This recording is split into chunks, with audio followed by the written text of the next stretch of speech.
Alas draft for 2026 PBL walang makukuhang rookie, alas players mababa ang sahod.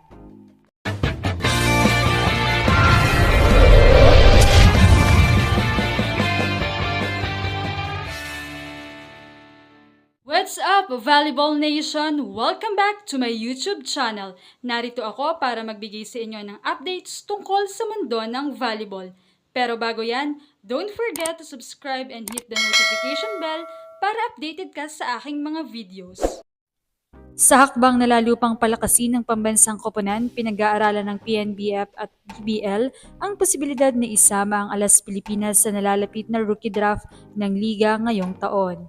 Inihayag ni PNBF President Tony Liao ang naturang plano sa isang press conference sa punong tanggapan ng federasyon sa Taguig City. Sa ilalim ng iminungkahing kasunduan, ang mga players na pipilian ng PNBF sa draft ay automatikong mapapasama sa Women's National Pool ng Alas Pilipinas at sasagutin ng federasyon ang kanilang sahod sa loob ng 2 taon. Pagkatapos ng kanilang 2 taong paglalaro sa Alas, ang mga players na nais bumalik sa PBL ay kinakailangan muling sumailalim sa draft alinsunod sa umiiral na mga patakaran at kwalifikasyon ng liga. Sa kasalukuyan, tinatapos pa ng federasyon at ng liga ang mga detalye ng espesyal na draft na ito. Umanya naman ito ng halo-halo at samot-saring reaksyon.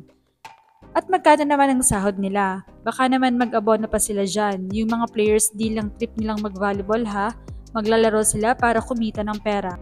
Tinalo nyo pa ang Italy at Turkey sa plano na yan. Dapat nga mas focus itong PNBF honing the under 17 or under 18 at makasama sa current roster ng Alas sa training. Hindi yung gagawa kayo ng ganyan. At the end of the day, players lang at ang talo dito. Ito naman kasi talaga ang problema natin. Ayaw nilang i-accept itong fact na ito para matapos yung issues ng kakapa-try out. Business na naman, di talaga uunlad. Mag-gold muna sana ang Alas diba bago nila kurakutin, Diyos ko. Nakakawalang gana, ginawang Miss Universe ang volleyball. Taon-taon may mga bagong kasali. Okay, so yung mga players na selected ng PNBF sa draft is automatically pasok sa Alas. So that means yung mga players is di na pwedeng makuha ng teams kasi nasa Alas na sila for 2 years. And after 2 years, if they want to join PBL again, dadaan ulit sila sa draft.